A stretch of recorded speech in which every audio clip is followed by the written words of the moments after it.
يا عباد الله اتقوا الله تعالى حق تقاته ولا تموتن إلا وأنتم مسلمون اللہ اکبر اللہ اکبر اللہ اکبر۔ دن اصل میں اس قربانی کو یاد کرنے کا دن ہے جو قربانی آج سے ہزاروں سال پہلے مکہ کی اس وادی کے اندر پیش کی گئی، اور یہ وہ قربانی تھی کہ اگر وہ قربانی قبول ہو جاتی آج میں اور آپ یا تو قربان ہو چکے ہوتے اور یا پھر اپنے بچوں کو قربان کرنے کے لیے میدانوں میں لے جاتے، یعنی یا تو ہماری باری آ چکی ہوتی یا پھر ہمیں باری پر لگا دیا گیا ہوتا۔ لیکن یہ میرا اور آپ کا اتنا بڑا احسان ہے اللہ تعالیٰ کی طرف سے کہ میرے اور آپ کے اوپر اللہ نے جو احسان کیا کہ انسانوں کو ذبح کرنے کی بجائے جانوروں کی قربانی کو قبول کر لیا۔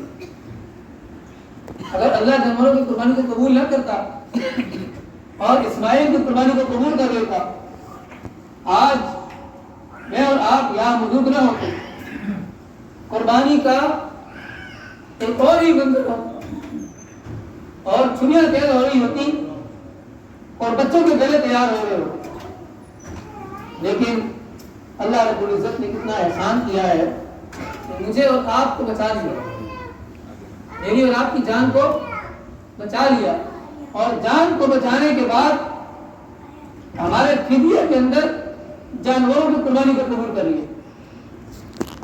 میرے بھائیوں اور دوستو، یہ آج کا دن اصل میں اس قربانی کو یاد کرنے کا دن ہے جو حضرت اسماعیل ذبیح اللہ علی نبینا والے صاحب و تسلیم نے اپنے بابا اپنے والد حضرت ابراہیم خلیل اللہ علی نبینا والے صاحب و تسلیم کی اس قربانی کو، اس حکم کو، اس بات کو قبول کرتے ہوئے کہا، اور یہ بات کی کون ہے؟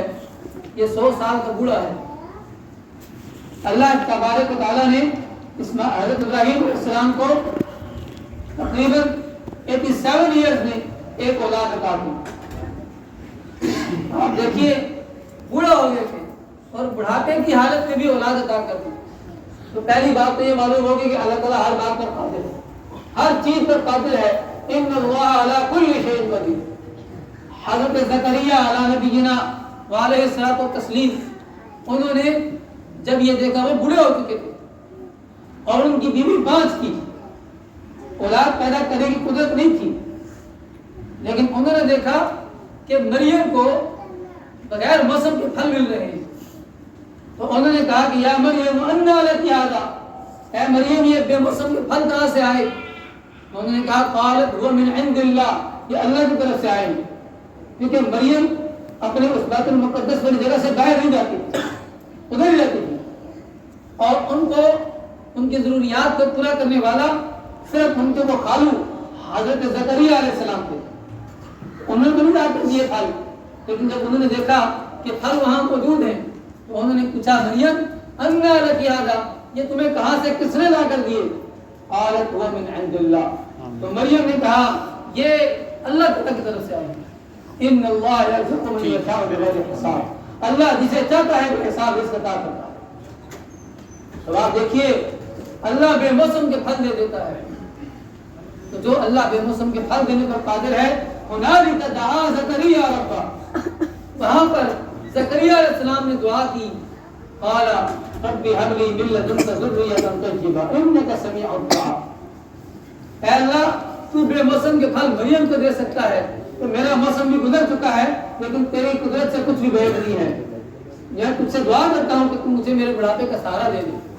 فنادته الملائکۃ وهو قائم یصلی فی المحراب، ابھی وہ ہاتھ کھڑے ہو کے دعا کر رہے تھے کہ اگر ملائکہ نے، فرشتوں نے اوپر سے آ کر ان کو خوشخبری دی کہ اللہ تعالیٰ نے آپ کو خوشخبری دی ہے کہ آپ کو اللہ تعالیٰ اولاد عطا کرے گا۔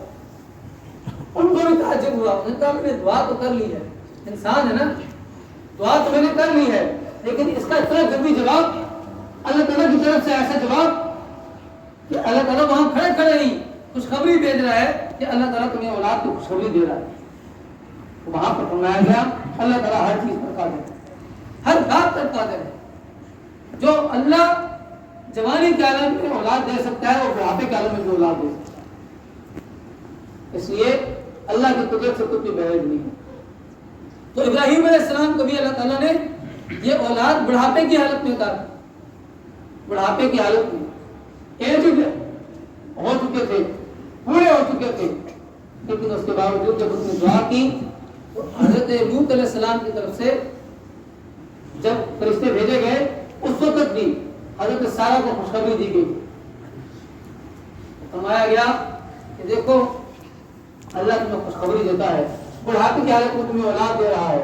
یہ اولاد جب مل گئی, اولاد مل جانے کے بعد دودھ پیتے بچے کے بارے میں حکم دیا گیا, اس کو جا کر ایک صحرا میں, ایک بے آب و گیا وادی میں جہاں پر کچھ اگتا نہیں ہے, کوئی فصل نہیں ہوتی, وہاں پر جا کر چھوڑا. ابراہیم علیہ السلام کو اللہ تعالیٰ نے حکم دیا تو ابراہیم نے یہ نہیں کہا کہ اللہ میرا تو بچہ چھوٹا ہے, میری تو بیوی اکیلی ہے, وہ اکیلی وہاں جا کر کیا کرے گی, میرے بچے کو کھانا پینا کہاں سے ملے گا, کیسے میرے اولاد میرے بچے زندہ رہیں گے. ابراہیم علیہ السلام نے یہ بات نہیں سوچی, انہوں نے اللہ کے حکم کو سنا اور اس کے بعد انہوں نے اپنی بیوی اور اپنے بچے کو مکہ میں جا کر چھوڑ دیا اور انہوں نے وہاں پر دعا کی. اگر آپ سورہ ابراہیم کی تلاوت کریں, سورہ ابراہیم کو پڑھا کریں, سورہ ابراہیم کے اندر ایک طرف تو والد کا جو مقام اور مرتبہ ہے اور اللہ تعالیٰ کے ساتھ ان کا جو تعلق ہے اس کا تذکرہ ہے, اور دوسری طرف اولاد کا تذکرہ ہے. اولاد کیسی ہونی چاہیے, اولاد کی تربیت کیسی ہونی چاہیے, اولاد کے اندر جذبہ کیسا ہونا چاہیے. یہ سارے کام ماں باپ کے تو نہیں ہیں, کچھ کام تو اولاد کے بھی ہوتے ہیں, بچوں کے بھی ہوتے ہیں کہ وہ بھی اپنی عقل کو استعمال کریں. وہ بھی ان کی بھی ذمہ داری بنتی ہے کہ وہ اپنی عقل کو اور اللہ تعالیٰ کی بتائی ہوئی تعلیمات کو سیکھیں, سمجھیں, اس کو سمجھیں, اس کے اوپر عمل کریں. اللہ تعالیٰ والدین کے بارے میں کیا حکم دیتا ہے, اللہ تعالیٰ والدین کے بارے میں کیا حکم دیتا ہے.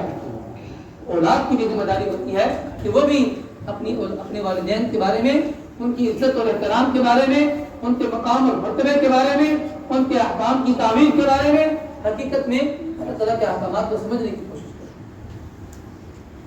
آپ دیکھیے حضرت حاجرہ کو جب اور ان کے بیٹے اسماعیل کو حضرت ابراہیم علیہ السلام نے اللہ کے حکم کے مطابق چھوڑ دیا.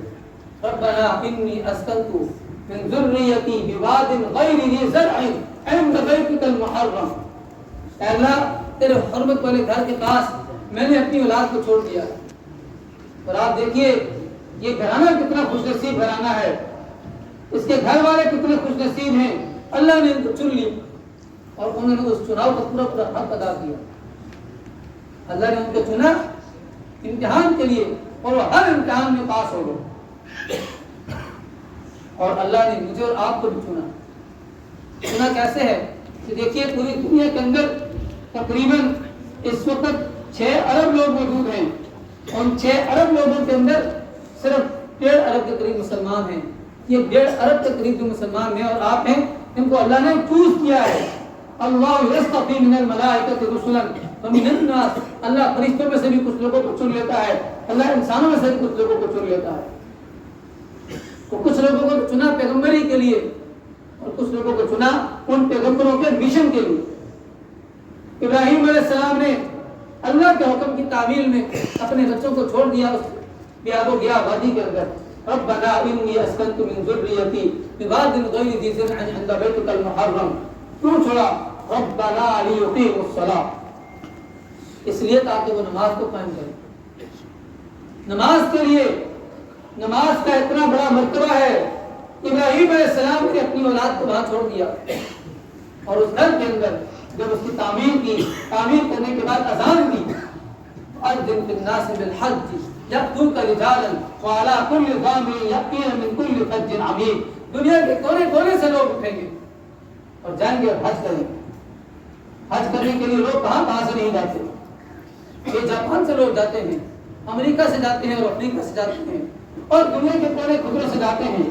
ہر جگہ سے لوگ اٹھتے ہیں اور جا کر وہاں پر حج کرتے ہیں. یہ اللہ تعالیٰ کی طرف سے یہ انعام ہے, یہ اعزاز ہے. اللہ نے چن لیا ہے, ان لوگوں کو چنا ہے جو تقریباً 3 ملین لوگوں نے وہاں پر حج ادا کیا. یہ حج کرنے والے کون ہیں؟ جن کو اللہ نے وہاں پر بلایا. اللہ تعالیٰ مجھے اور آپ کو بھی وہاں بلائے, وہاں پر بار بار جانے کی توفیق عطا فرمائے. اللہ اس گھر کی زیارت نصیب فرمائے, ہمیں طواف کرنے کی, چکر لگانے کی توفیق عطا فرمائے. لیکن معلوم تو ہو کہ چکر کیوں لگا رہے ہیں. یہ صحیح کے اندر جب ہم جاتے ہیں اور کبھی صفا سے مروہ, کبھی مروہ سے صفا, کیوں جاتے ہیں, کیوں چکر لگاتے ہیں؟ ان الصفا والمروہ من شعائر اللہ, کہ صفا اور مروہ یہ اللہ کی نشانیوں میں سے نشانیاں ہیں. اور یہ نشانی یادگار ہے سیدہ ہاجرہ کی. وہ ہاجرہ کہ جنہوں نے اپنے بچے کو جب پیاس سے بلکتے ہوئے دیکھا, وہ کبھی ایک پہاڑ پر چڑھی کہ میں جا کر دیکھوں وہاں سے کوئی قافلہ آ رہا ہے کہ نہیں آ رہا.